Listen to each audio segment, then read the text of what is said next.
you can genuinely die if you don't do it properly. I wish I could say what I'm actually thinking. Your parents love you. Your dad loves you. Your mother loves you. They care about you more than the senior chief that's screaming at you for not getting a CT scan done before noon.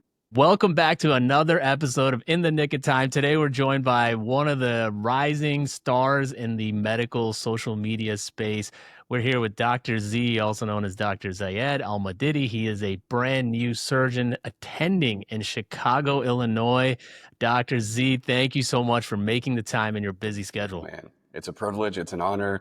You are one of the inspirations for why I started social media in the first place. So I'm truly blessed to be able to sit down with you and talk. Hey, I appreciate it, Dr. Z. And is it okay if I call you Dr. Z on this podcast, if that's all You can right call with me you? whatever you like. You can call me Zaid. It's up to you, whatever you want. Fantastic. Hey, listen, I have been following your journey. So I actually started following you when you had like 40,000 or 30,000 followers, and your growth has been absolutely exponential. Exponential, is that even a word? Exponential. Tell me and tell everybody watching a little bit of how you got into social media and how have you been so successful? Because you really talk about very difficult topics. It's not simple stuff. Neurosurgery is complicated. It has a lot of ins and outs, and there's a lot of things you can say and can't say.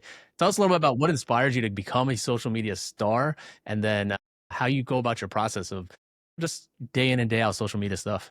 So, no, I'm honored, and I appreciate you following me for such a long time. So honestly, the way that it started is because there was a period of my residency where in my 7th year of training, I did my chief year. So let me take a step back. 7 years of residency is typically what it takes to become a neurosurgeon. Typically, people do their chief year as a 7th year. For me, I did my chief year as a 5 and 6. So I started my chief year as a 5, did it as a 6 as well. So I did a 2-year chief year. And then as a 7th year, I had what was called an elective year. And so as an elective year, I spent some time kind of doing some deformity surgery. So some of the most complex type of surgery that spine surgeons can do. So I did an enfolded fellowship. During that 7th year, suddenly when you're a fellow, you come across a lot more time. You suddenly start to realize that when you're doing all this extra stuff as a chief, you have to make so many things fit into a 24-hour period that when your 24 hours free up, you suddenly realize that the 24 hours that you once had that you thought was like this was actually much bigger. So you start to realize you have a lot more time than what you thought, just because you were so efficient before. And now that you don't have anything to really fill that time with, you start to realize there's a gap. Obviously I've been around on social media, and I guess it all started when I was just scrolling and I realized that there were some people doing some pretty crazy shit on social media. Like, I don't want to get into this, but I saw a chiropractor kind of squeezing a head of a child once, trying to fix, some cranial malformations, trying to readjust the shape of it. And I have no idea what this guy was trying to do, but I remember that really, really upset me because it was like a crying kid and he was just squeezing the head. So I remember I just, posted a video talking about why you probably shouldn't do that. And suddenly it kind of took off. And ever since I was in college, I just kind of had a way of being able to explain information in a way that is easily digestible.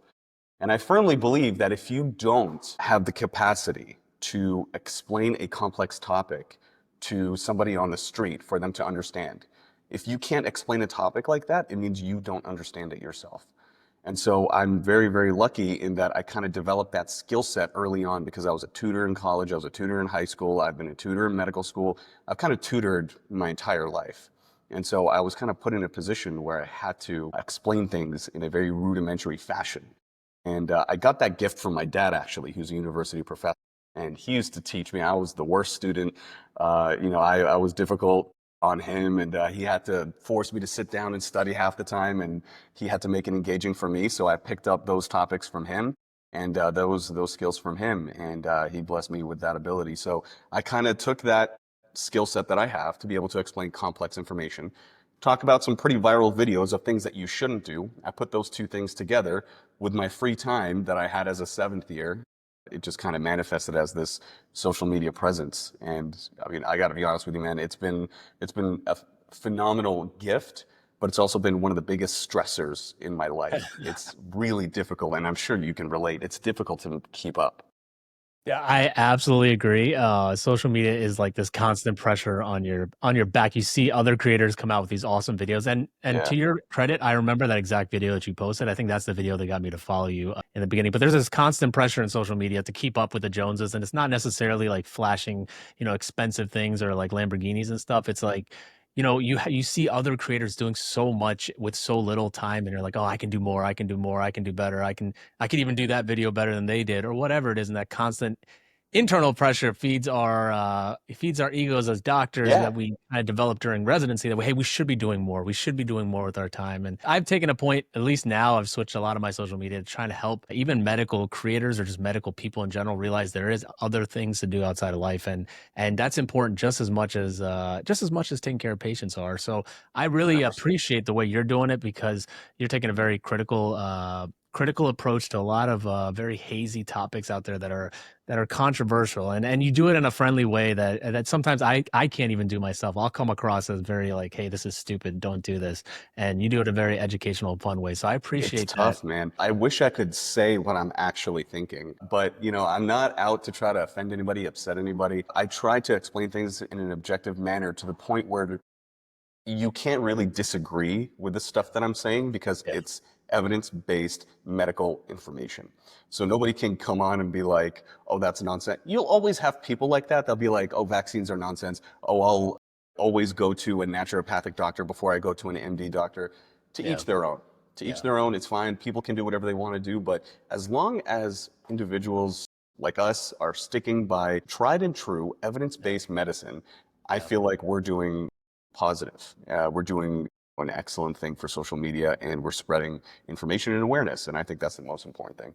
And it's interesting. I mean, you have positioned yourself in a way that actually speaks to a lot of the concerns that people have. I try to do that a little bit myself as well, and I empathize with a lot of people and a lot of patients who have, just like you brought up the vaccine stuff. I try to meet them where they're at. I see why there is doubt given some of the things that happen, but I also speak to myself, try to inform them in a way that's a little bit different than hey, just kind of telling them that this is right and this is wrong, because I think that the society in general is shifting away from black and white. It's more, hey, explain to me why I should take this vaccine, why it should help me, why I should take this medication, or why I should keep up with my medications, or even see a real doctor versus a naturopath. And so I do my best to kind of position myself to explain to those folks that are on the fringe, that both ways, whether or not to pursue, you know, evidence-based medicine, which I don't know if you caught the Neil deGrasse interview with Hassan Minaj, but he basically explained it. It's such a nice way. He said, when you were cavemen, when people moved out of being in caves and they moved out into the land, their life expectancy only grew by 5 years. It grew from I 30 saw year that. lives to 35, and they were eating all organic. There was no pesticides back then, any of that stuff. So the reason we went from 35 to 85 has to do with modern medicine. It has nothing to do with whether or not you eat entirely organic or you breathe fresh air or whatever it is. So I love calling out the fallacies, and then I love the way you do it as well. Now to move to the question I really wanted to ask you on this pod.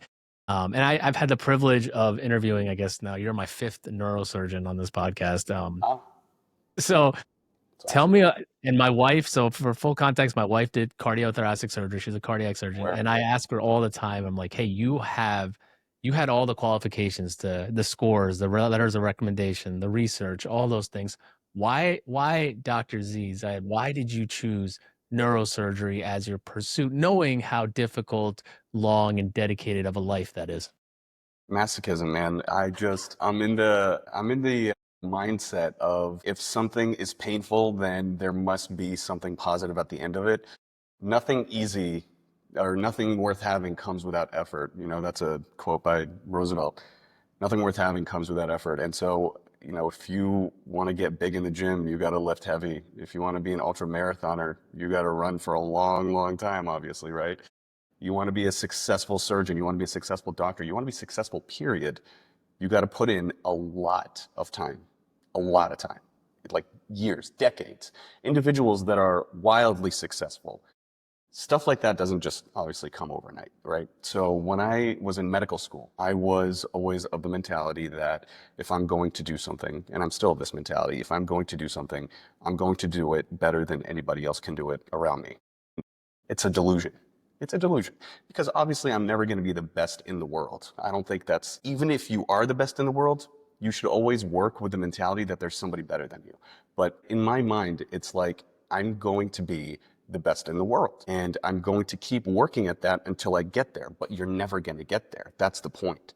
And so in the situation that I was in medical school, I was like, I have this set of expert information that was given to me in medical school that I worked really hard for the past 4 years.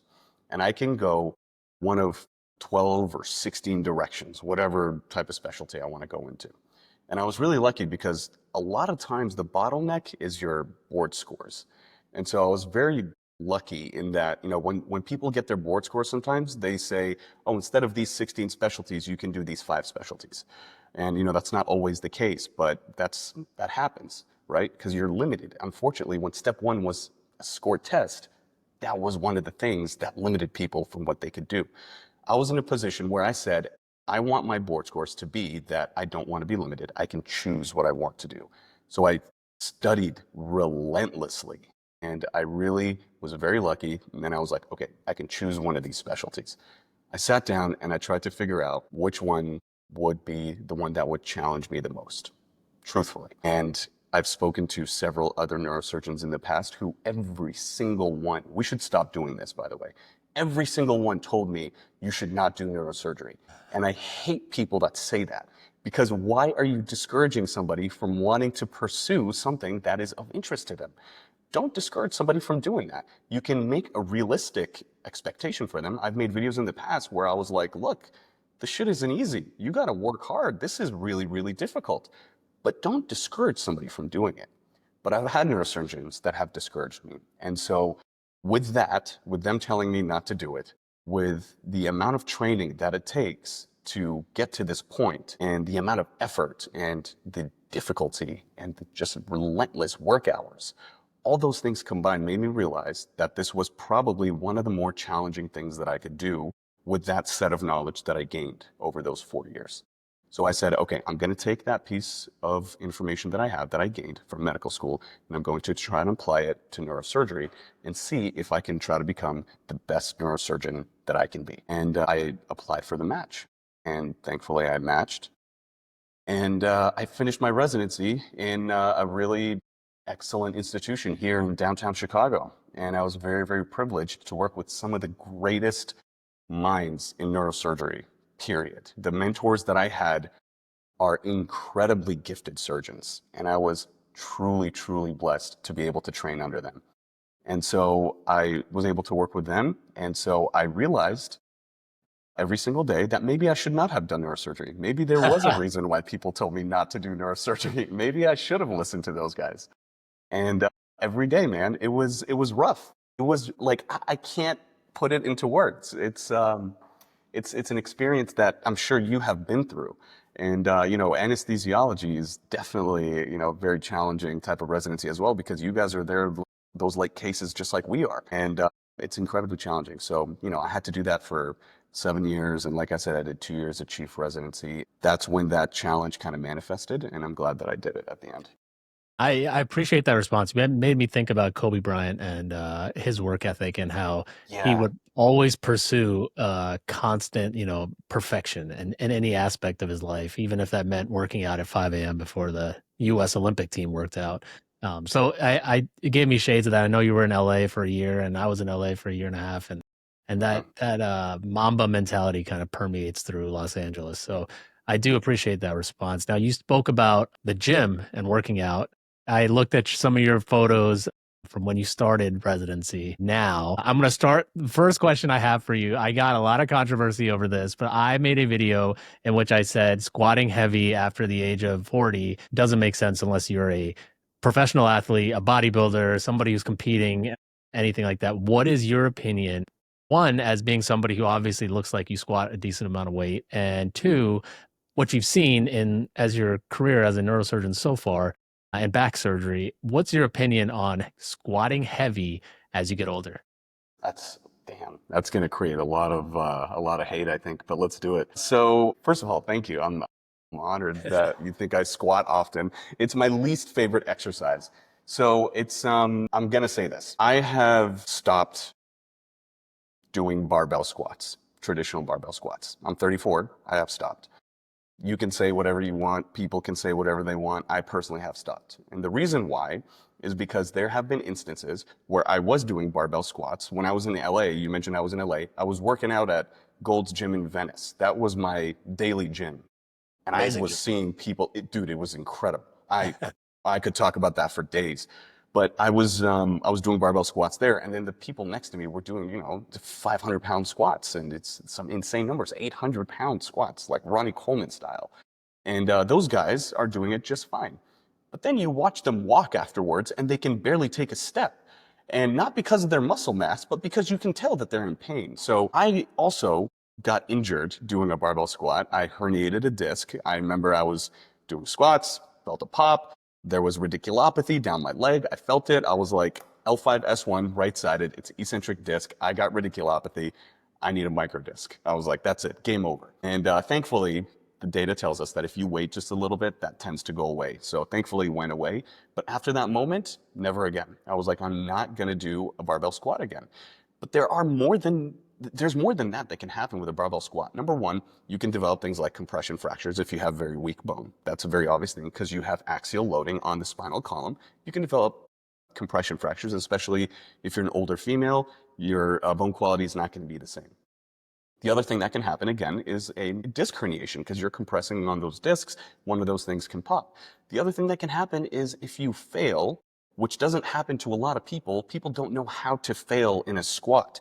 When they fail, you can genuinely die if you don't do it properly. It will kill you. And that has happened. Betsy Grunch, my buddy, has made a video about a person that was doing a squat, rolled over her neck. The person died immediately.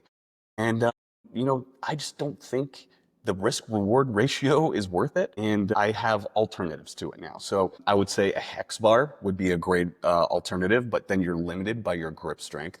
You could do a hack squat. It doesn't quite target exactly the same muscle group, but I would say it's pretty darn close. And I would say those two things are the things that I've kind of replaced nowadays. You can also just do like a traditional, like a goblet squat, grab a huge dumbbell and kind of do squats like that. But I personally, as a spine surgeon, I say if you're going to do light, not Ronnie Coleman lightweight, but if you're actually going to do lightweight squats, it should be fine. But the individuals that are putting like 6, 7 plates on each side of the barbell, what are you doing? Yeah, absolutely. I 100% agree with that. My thought process is one, had an injury, same type of injury, but it happened when I was actually picking the weight off the rack and taking that step back to stabilize it. And that little front back motion, I felt a pop. For me, it wasn't L5S1. I think it was actually a lateral herniation because my entire back locked up and I just couldn't move. I had no radiculopathy, but that happened at an early age, and I'm 37 now. But when I was 31 during residency, that happened to me, and when that happens, it's almost like a 3 to 6 week recovery where you don't go to the gym, you're taking NSAIDs, you're not lifting anything, you're doing your best to be as ginger as you can, and it sets you back so far in your progression as being just an avid gym goer. You can't even work out the same. So I realized at a very early age, not very early age, but as a very early age as an attending that, hey, lunges kind of target the same area. I can do body Yeah. weight squats. I can just hold like a dumbbell in front of me and it's only like 40 pounds or 30 pounds and get the same range of motion and, and my legs are probably stronger for it. The fact that I'm doing a full range of motion squat, as opposed to, like you said, the barbell in the back, and they say ass to grass or whatever it is, but Uh-huh. it's Uh-huh. really impossible when you get to high weights. I mean, unless you are steroided out of your mind, it's very hard to do, like 275 pounds and go all the way down and come back up. And so like you said, the risk reward ratio for me made no sense. I saw so many Uh-huh. people. Ronnie Coleman is like debilitated now, and he's like one of the guys I watched growing up, and he can barely walk at this point. I saw Kurt Angle at the gym. And speaking of Venice, let's just leave it there. That clip will go viral 100%. So I appreciate your answer there. But Of course.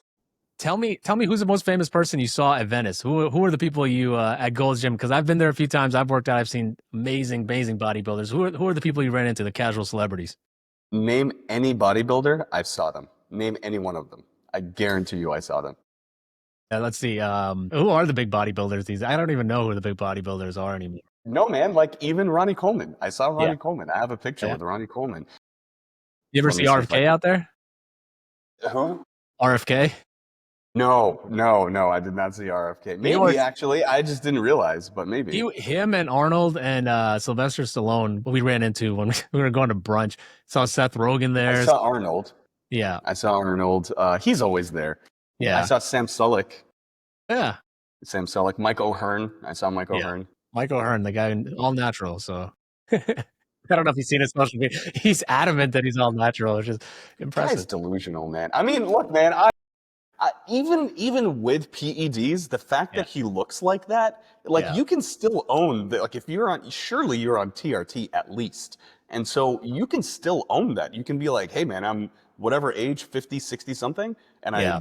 look like I'm 35, dude. You look incredible. Like own He that. looks great. For his age, he looks fantastic. I don't know why he Incredible. just doesn't admit that he takes stuff, but he looks No. fantastic. I'm envious of how great he looks. He must be like 55, right, at this point. So, because he Yeah, was on he's the got to original be. Gladiators way back when I was a Exactly. kid. So, anyways, Yeah, and he was those always there really early in the morning. He was there like at 4 in the morning, 5 in the he bring his morning. dog. And no, I never saw his dog actually, but he was always at the gym and he always had like a little entourage with him. Yeah. But really polite guy. He has Yeah. like this weird persona on social media where it's almost like, I don't know how to explain it, but it's almost like he gives off this air that he's like better than you on social media, is what it seems like when I'm watching him. But in person, he's super down to earth, incredibly humble. When there's no cameras, it's like that whole side of him changes completely. And he's just willing to have like a regular conversation with you. And I'm like, this guy's really cool. He seems like a cool dude. I would love to meet him and talk to him. He seems like an awesome dude. Tell me a little bit about, so you change your body completely, and I get a lot of questions from med students and those in residency about losing weight, and with the GLP-1s and all those things out there. I'm not saying that you took it or didn't take it, but what's your day in and day out kind of, how did you change your body? You have completely changed from when you were a first year resident to now an attending. You put on mass, you've lost weight, you look like you're much more leaner. What's your workout? What was your workout routine during residency, and what kind of supplements did you go for that kind of helped you get to that point? I appreciate that, dude. Residency is not possible without working out. And I'm just going to straight up say that because you are going to be yelled at, you're going to be screamed at, you are going to feel down, you're going to feel defeated, you're going to go through so much mental and emotional trauma that there's only so much bottling up that you can do. And I bottled it up for as long as I could until I got to around fourth year of residency where my aggression had to come out somewhere. And as a neurosurgery resident, we're very militaristic. It's very much a military hierarchy. It's you do what you're told. Period. The end. No two ways about it. Even if it's not possible, you do it and you get it done anyway. So after 4 years of having seniors just kind of pointing their finger in my face and saying, do this, do this, do this. I don't care what it takes, just get it done. Stuff like that takes a toll on you mentally, and then you start to feel like, and then you get those things done, but then you get angry, but then you also realize you can do pretty much anything. Like there is really no excuse not to accomplish something. And so with that mentality, I kind of I got to the point where I couldn't just sit at home anymore. And so I needed to start doing something physical to kind of relax my mind a little bit. I ended up going to the gym at around fourth year, fifth year residency, but I didn't go after work. The thing is, people always talk about like, oh, if I don't have time to go to the gym. I don't, bullshit. You have time to go to the gym. If I could make time in an 18-hour workday to go to the gym, you can go to the gym with your 9 to 5. Period. The end. That's it. So I would wake up 3 a.m. every single day. No excuses whatsoever. You know how like when people go to sleep, they set alarms on their phone. They set like 15 alarms on their phone.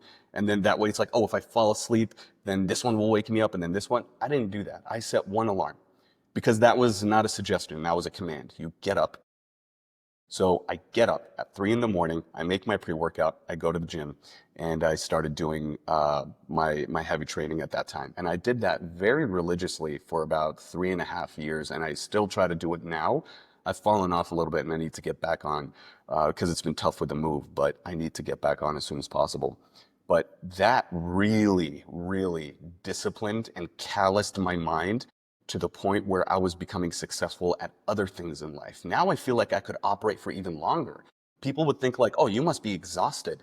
I am tired, but my endurance is way higher. Like you can feel exhausted, but you can go for longer. And so it just feels like you can just operate until the middle of the night. And people would ask me, "What is your rest days? When would you take rest days?" My answer was, I never planned rest days. If I got a rest day, that's because I operated until 3 in the morning and I had to round at 7 in the morning. That was my rest day. I got 4 hours of sleep. Then I genuinely did not have time. Then I really couldn't do it. But otherwise, there was really no excuse. And my workouts were just very much focused around heavy weight training. It happened at a very dark period in my life. I was engaged at that time, and then my engagement didn't work. And once my relationship kind of dissolved, I again had a lot more time, and I decided it was time. And so I kind of made that transformation. I appreciate the candid honesty there.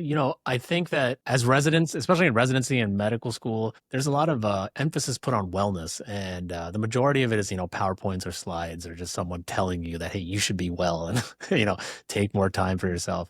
I've always been of the opinion that if they would just give us that hour and take the whole class or a small group of people to a weightlifting, just teach people how to weightlift, because residency, like you said, is a grind. You are constantly made to feel worthless, Uh-huh. insecure, that you're not doing enough, that you're not good enough, that you should already know this. And it's a constant, any field, doesn't even matter if it's neurosurgery, anesthesia, it could be, pediatrics or family medicine. You are constantly told that, hey, you're wrong, you're wrong, you're wrong, you're wrong. And that wears on your mental psyche. And then when it wears on your mental psyche, your physical body starts to show that. And Absolutely. going to the gym and having that dopamine rush, having that confidence that, hey, I can deal with whatever's coming at me, whether it's a 10-pound weight or an attending telling me I'm a dummy, that just mental fortitude that comes along with being at the gym, being physically fit, emanating that confidence. Really, I feel like those medical residents, surgeons, attendings, they tend to succeed more when they're confident in their body and who they are as a person. So I wish For sure. residency programs or even the ACGME or whatever would just mandatory mandate like, hey, in your work hours, there has to be 2 out of the 80 that you're doing, and not saying that you ever did 80 as a neurosurgery resident, but if you do 80 hours, 2 of those should be reserved for going to the gym twice a week. And it should be a Pilates, weightlifting, whatever it is, do some sort of endurance resistance training to help boost your self-confidence and who you Yeah. are day in and day out. I had a chairman that led by example. He was doing P90X. You remember P90X with Tony Horton? Yeah. Dude, that guy, my chairman, was doing P90X when it came out and then is still doing it to this day. And he is absolutely ripped. He's jacked and he can out pull up anybody in my residency program. And so he, like I said, he led by example. And so he was a very fit individual.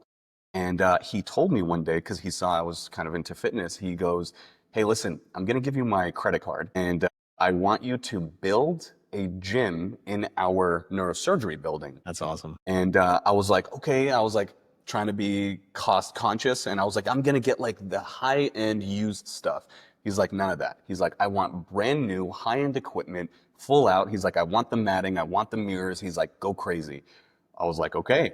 So I set up like a whole like ventilation system in the gym. I like planned it all out. Sure enough, gave the credit card. He paid for the entire thing out of his own pocket. And now we have a gym in the neurosurgery department that everybody uses. And now other programs are starting to come to us and be like, hey, can we use this gym? And we're Yeah. like, no, this is neurosurgery. Dude, that is awesome. If you can get me the email of your chairman, I would love to talk to him about that, because I feel like that's a huge example that a lot of different programs should. I mean, it's usually just you hear about it from orthopedic surgery residencies that they have some crappy gym with some old equipment that they all Yeah, just bang out weights on. But if they implemented that as a form of wellness as opposed to just those mandatory PowerPoints that you have to watch, I yeah. think that would really help residents across the country. Agree, man, for sure. Let's talk a little bit about what you're going into. So you're going into spine surgery. What are you specializing in? I know you did some complex stuff over at UCLA and UIC. Tell me a little bit about what your passions are and what you're going to kind of focus on as a spine surgeon, because that involves so many different fields and so many different aspects of the spine. What are you kind of going into? Yeah. So my training was in spine, but of course I am a neurosurgeon, so it means I'm trained in everything involving the central nervous system. So brain surgery, of course, is in my wheelhouse. Spine surgery is just my area of expertise. So as the new attending surgeon at the hospital that I'm going to be working at, my focus is going to be primarily on doing complex spinal cases. Right now, I would be the primary spine neurosurgeon at that place. So anything that comes in that's relatively complicated would end up coming to me. And that's because I spent the last 3 years of my training in neurosurgery hyper focused on doing the most difficult complex spine cases possible. And so that way, when something like that comes in through the door, I'm kind of prepared for it and I know how to handle stuff like that. So my plan is to be able to do things like deformity corrections, things like a kyphotic deformity, scoliotic deformity, anything that involves an abnormally shaped spine. See your cat there. Is that a I Bengal cat? That's my Bengal cat. Yeah, he's Nice, gonna man. bug the pod. So deformity surgery. And then you got like, but not everybody needs deformity surgery, right? That's not the common type of surgery that people come into the hospital for. Yeah, The people that, explain to everybody what deformity surgery entails, because I think people hear about scoliosis surgery and they think it's kind of the same as any back surgery. It is not. no, Give a little example as to the oh, hours, the time, the blood products, how complicated a deformity surgery even is. okay. So deformity surgery is arguably the most difficult type of spine surgery that can be done, period. And the extent of work, the amount of work that goes into this is obscene. So to give people an example, if somebody comes in that has a standard idiopathic scoliotic deformity, they'll come in, they'll have, an S-shaped curve. People don't realize that the incisions that we make typically span from the bottom of the neck to the top of the gluteal cleft or the butt crack. It'll go all the way from neck to the bottom of your butt, to the top of your butt. It's a giant incision. So the incisions are massive. You make a big incision, you have to expose the entire spine. But more than that, you have to surgically fracture the spine. You literally have to go to the joints and then you destabilize the spine by removing the joints and then mobilizing the spine. And then once you mobilize the spine, you kind of have to, you put screws in everywhere and then you attach rods to it that are like extenders, not rods. You attach extenders to it so that you can manipulate the vertebrae. And then you put in a rod and you just basically manually turn each vertebra one by one until you get it lined up exactly the way that you want. Then you keep it in place with titanium rods. And then you got to close the incision. And then people live with a scar in their midline that's like this long. And they get a straighter spine at the end of it. But that surgery might take, on average, it depends on the surgery, but I would say a typical, a T4 to pelvis fusion would be, I'd say, not abnormal to take 10 to 12 hours. I've seen people take 18 to 20, and it just really depends on the pathology. It really does. But I would say 10 to 12. And the blood products. During that time, you're constantly losing blood. You're hemorrhaging blood during that time. You have a giant incision. And it's up to folks like you to make sure that the patient stays alive while surgeons like us are exsanguinating the patient. So you need to make sure that you're able to keep up with the blood products. So typically, it's not unreasonable for a patient to get things like 4, 5, 6, 7 units of blood transfused during a case like this. You got to give clotting factors. You got to get platelets, factor 7, whatever it is that you have available, FFP, cryoprecipitate. All these things need to be re-administered because then otherwise you're just diluting the clotting factors.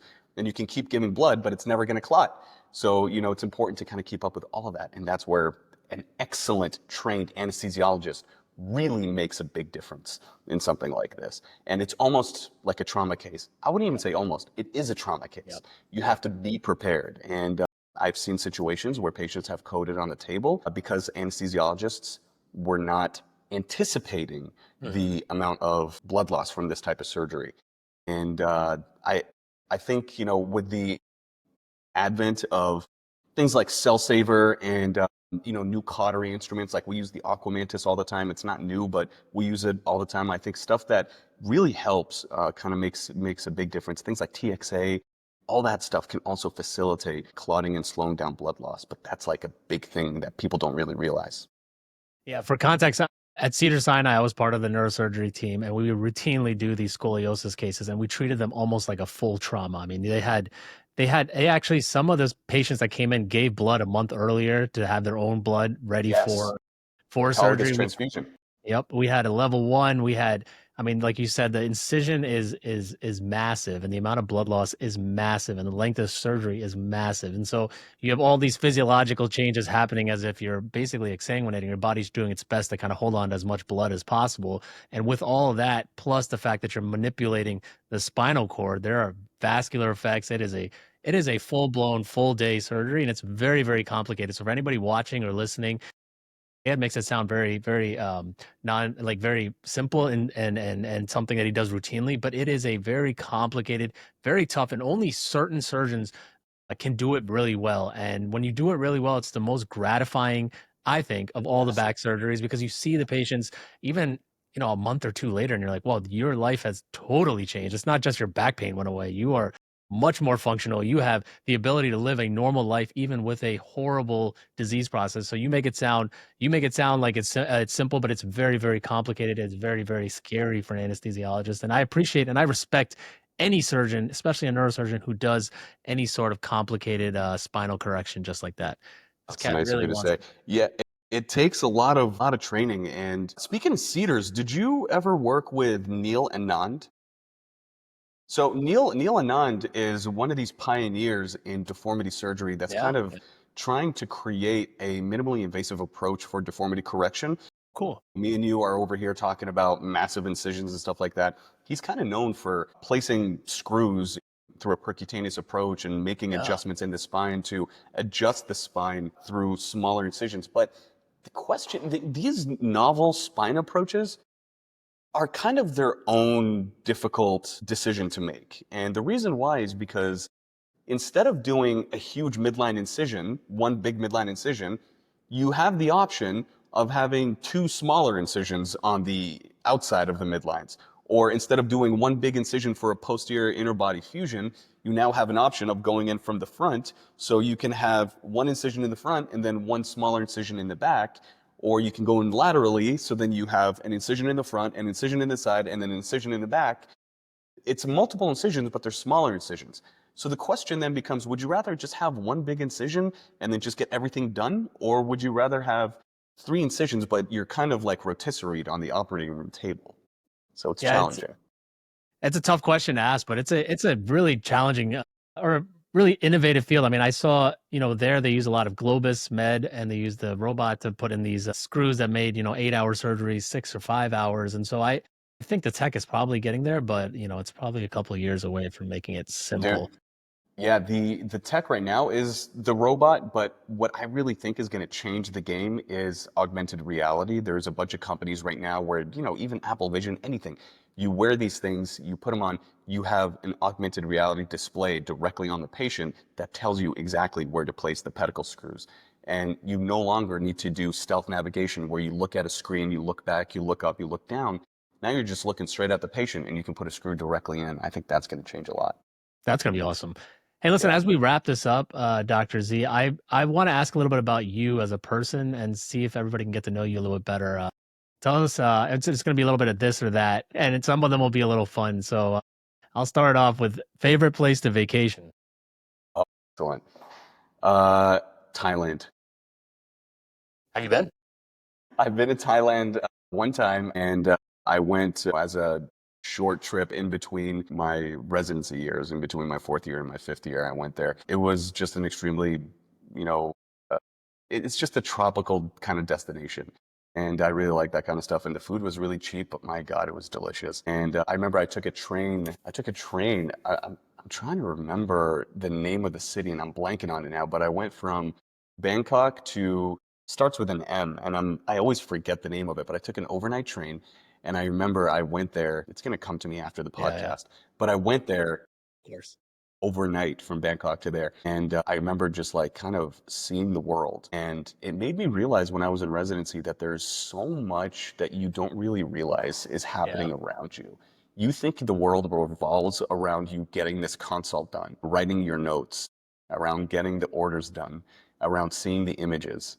You think the world is going to end if you don't do that. As a resident, you really believe that. And then you step out of that for a little bit, and then you see places like Thailand, and then you start to realize, like, you know what, maybe I'm stressing out over something that is pretty insignificant in the long run. Yeah. I love that. I encourage anybody who follows and watches my stuff to get out there and travel, because you'll realize your place in the world is a lot smaller, and the world doesn't end if you don't, like you said, don't get the consult, or your sutures don't come together as perfectly as you wanted to in your mind. Tell me a little about hardest rotation as an Chiang intern. Mai. Chiang Chiang Mai. Mai. Oh, Chiang Mai is That's what it amazing. was. It doesn't start with an M, but no, Chiang Mai. That's what it was. I knew it was going to come to me. There you Hardest go. rotation as an intern.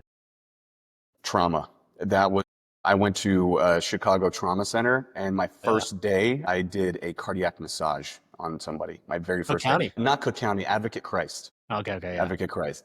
And I went there, and they had me intubate that patient because they were very understaffed. I was an intern, and thankfully I did an anesthesiology rotation right before that. So I kind of had a little bit of a rough understanding of how to intubate a patient. So I was able to at least get a tube in, and then that same patient, the attendant came in, cut open the rib cage, and started doing a cardiac massage, and then told me to do it. He's like, get in there. And at first I was like going like that. He's like, what are you doing? And then he like taught me how to do it properly. Squeeze the heck But out of that that was thing. crazy. Yeah. Longest surgery you've been a part of? Excuse me. Longest surgery I've ever been a part of was a 18-hour, there's two that I want to mention. An 18-hour AVM resection in a teenager. And that was arguably the most stressed I've ever been in residency. The attending that I was with was such an incredibly gifted surgeon, but really demanded excellence out of everybody that was in the room. So everybody was a little bit on edge, but that case went very well. And that was the longest one during residency. During fellowship, I did a 20-hour case, which interestingly enough was a deformity surgery. And so that was a very, very long one that we did like a C2 to pelvis fusion, and it was enormous. So that one took a very long time. Most hours you worked in a week? Off record? Yeah. Well, well, Off, so off. I'll preface it by saying the average. So the ACP does an average over 4 weeks. So technically, you could work like 120 weeks, 120 hours in a week, and then follow it up with that week of like 20 hours, and you still had only 140. So Sure, you could say we'll it say off the that. record or on the record, whatever you'd like. No, it's not as high as other people that I've heard on social media, but because my program is pretty good about that. But my longest one was 114. Yeah. No, I agree. I mean, mine as an anesthesia resident was the same, but I've done 100 hours in a week, and it's Yeah, hard. It's just a tough week. so bad. Yeah. But my program director was incredibly strict about work hour restrictions because it's so easy to get dinged as a program for work hour restrictions. So they were really on top of us for that. But nobody ever really reported their real hours anyway. They were very vigilant about it. My program did everything that they could to make sure that everybody was under hours. But all the residents kind of knew that if you are really working 80 hours a week, then that means you're offloading your work to somebody else. And you don't do that in medicine. So you typically have to have the mentality of my job is done when my job is done. And then you go home, whether that's 114 hours or 50 hours, the job gets done. And however long it takes you is however long it is. But 114. Fantastic. And last question, just finish the statement for me. My time as a physician will be successful. At the end of my life, my time as a physician will be successful because I will be able to give patients back the opportunity to live the moments that matter the most to them. Individuals there was a 34-year-old patient that I did a tumor resection on. He had a nerve sheath tumor. He didn't move his arm for over a year. I did that entire case. My attending was in the room, but I did the entire case, start to finish. I saw him afterwards, and he was able to move his arm, and he was sobbing, crying, and he literally said to me, he said, I can pick up my daughter now. And you don't think about that as a doctor, as a physician. You're just kind of focused like, I need to make sure I take out this tumor, and you're not really remembering like, oh, this is going to impact him for the rest of his life. You're just focused on the thing at hand. But then when things go well and you're happy with the results, the patient reminds you as a doctor, this is going to be the rest of my life now. And when he told me, now I get to pick up my daughter again, those small moments that seem relatively small to anybody else or insignificant to anybody else are the most important moments to that guy. To him as a father, to be able to pick up his daughter is the most meaningful thing to him. And I, as a physician, was able to give that back to him. And that fills me with immense joy.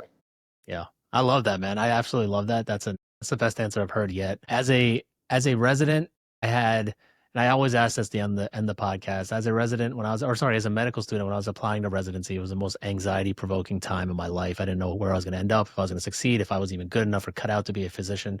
I look back at those times and I wish I had somebody, especially from my field, just give me some advice. So I know you recently graduated. You're probably a lot closer to that time period. What advice would you give your 25, 24, 26-year-old self when you have the most amount of anxiety during the match process, before the match, after the match? Your parents love you, and your parents come first. During residency, I went through hell and back, and it really took me away from my family, and I didn't talk to them nearly as much as I could.